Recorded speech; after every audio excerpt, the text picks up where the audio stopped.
Welcome back, everyone, for another deep dive.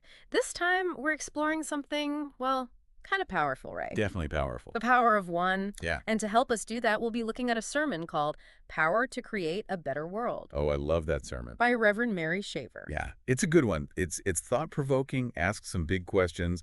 How can individuals, even those facing like personal struggles, really make a difference in the world? Right. How can one person, one single person, actually create change? Well, that's what we're here to find out, right? Exactly.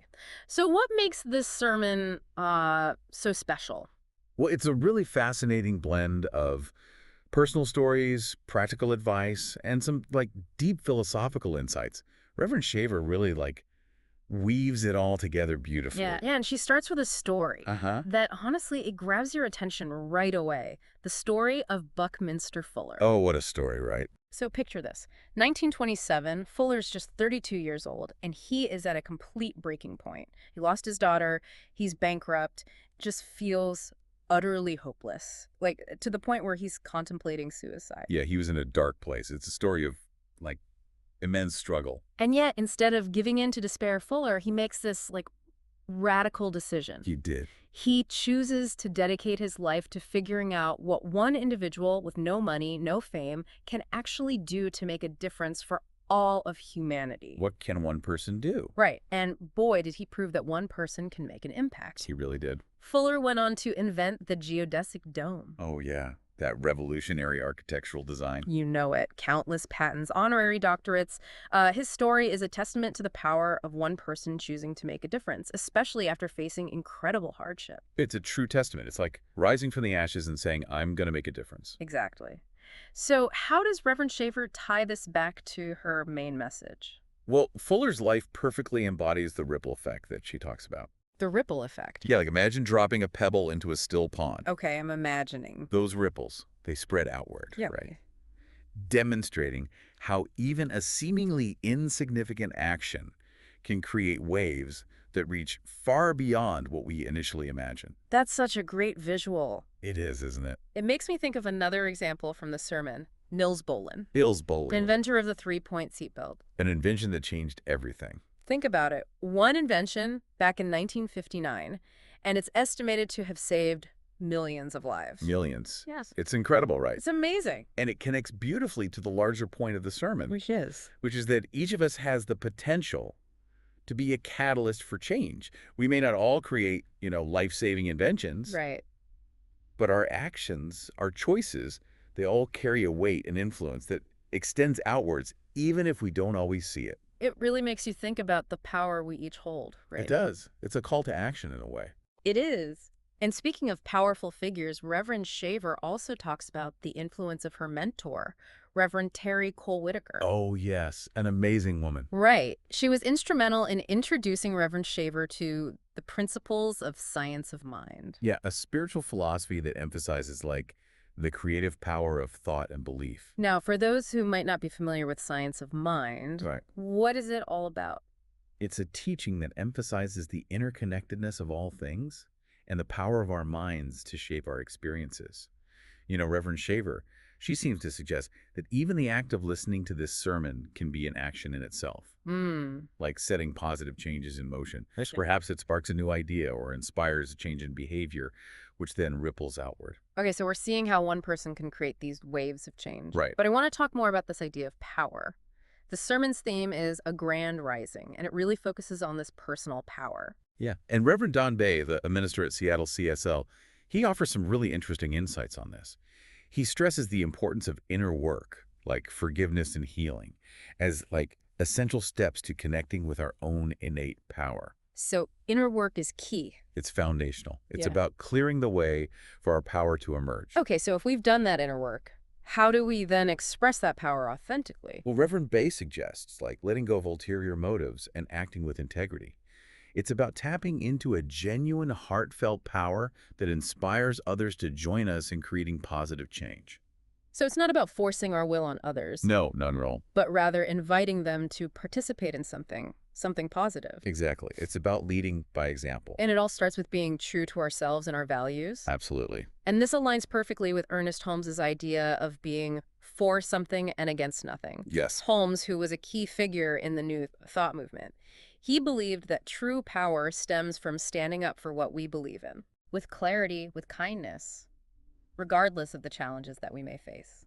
It's about having that unwavering commitment, that inner strength to stay true to our values no matter what. And that unwavering commitment is certainly needed to achieve the global vision of the Centers for Spiritual Living, Which is which is a world that works for everyone and all of creation. beautiful vision. Right. But achieving that vision, that requires a collective effort. It's not something any one person can accomplish alone. So we've got to work together. We do. It's about individuals joining forces, sharing their talents and resources, and working together towards that shared goal.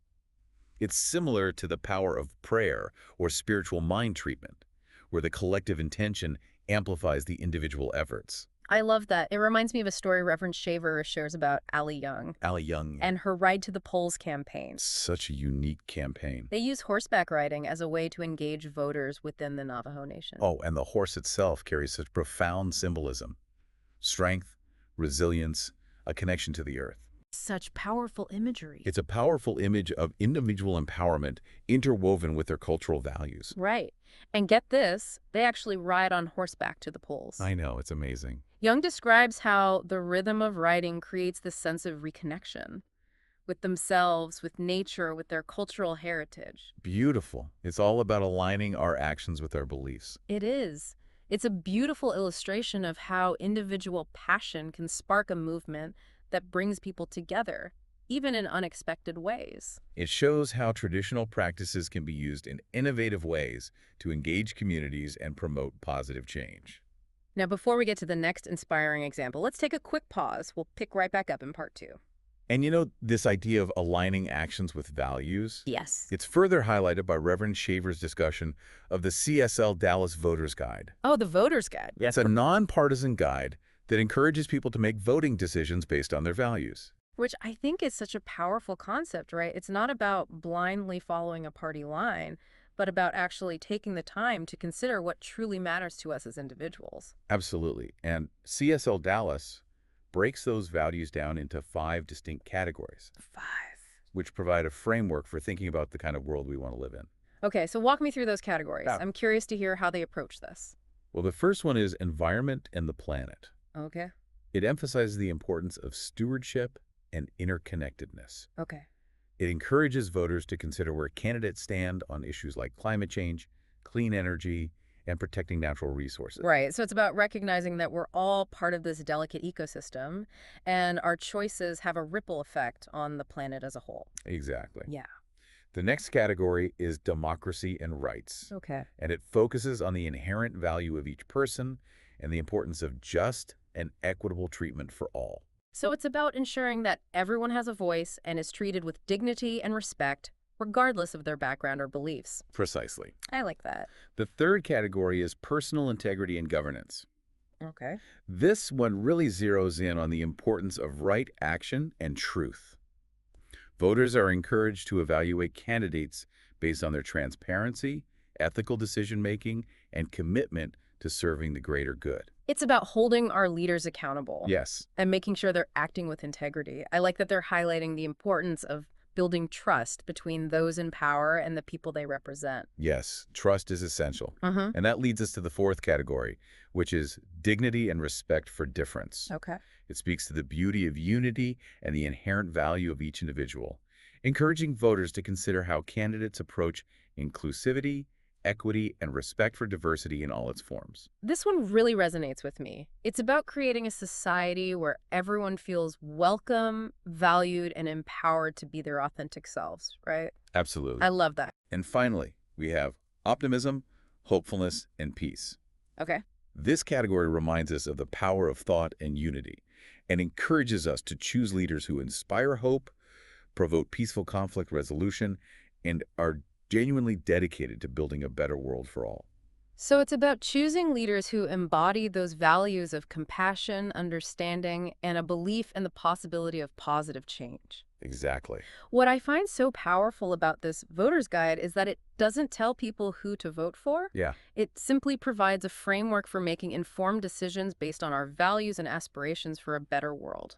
That's a key point. Yeah. It's about empowering individuals to make choices that align with their own sense of what's right and good. Right. It's not just about checking a box on a ballot. It's about taking that awareness of our values Yeah. and integrating it into all aspects of our lives. And that's precisely where Reverend Shaver takes us next. Okay. She emphasizes that voting is just one expression of our values and that true change comes from embodying those values in our daily lives. Yeah. She challenges us to extend these principles beyond our immediate circles, to be living examples of the positive change we wish to see in the world. It's like that saying, be the change you want to see in the world. It's about making those conscious choices, big and small, that reflect our commitment to building a world that honors equality, compassion, and harmony. It all starts with us, with the choices we make every single day. And those choices, no matter how insignificant they may seem, have the potential to create a ripple effect. There's that ripple effect again. As we live our values authentically, we inspire others to do the same. I love that. It reminds me of the ripple effect that we discussed earlier. Yeah. Our individual actions can create these expanding circles of influence, contributing to a collective shift towards a brighter future. Exactly. It's a reminder that we're not powerless bystanders. Yeah. We each have a role to play in shaping the world around us. It's inspiring, isn't it? It reminds us that even amidst challenges and setbacks, we all have the power to be agents of positive change. Absolutely. And speaking of inspiration, Reverend Shaver leaves us with a powerful quote from Socrates to ponder as we move into the final part of our deep dive. Ooh, I'm intrigued. Yeah. Let's hear it. Okay, give me that Socrates quote. All right, so Socrates said, "The secret of change is to focus all of your energy not on fighting the old, but on building the new." That's powerful. It really challenges us to shift our perspective, right? I mean, it's so easy to get caught up in what's wrong with the world, to just like focus on fighting against the things we don't like. But Socrates is suggesting that true change comes from channeling our energy into actually creating something better. Exactly. Yeah. It's about recognizing that we have agency. We're not just passive observers. We're active participants in shaping the world around us. We can be architects of change, builders of a brighter future. And this really ties back to the core message of Reverend Shaver's sermon.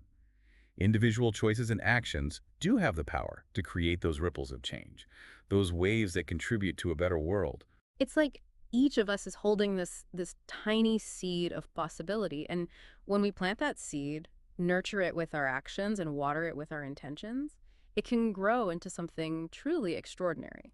And as those individual seeds sprout and flourish, they create a collective garden of positive change, a world that truly works for everyone and all of creation. Such a beautiful image to leave us with. So, as we resurface from this deep dive into the power of one, I have one final question for you to ponder. What positive change will you choose to build today? However small it may seem, remember that each action, each choice, has the potential to create a ripple effect that extends far beyond ourselves. We've seen that time and again throughout this sermon. Absolutely. That's it for this deep dive. We hope you enjoyed exploring these powerful ideas with us. Until next time, keep diving deep and keep making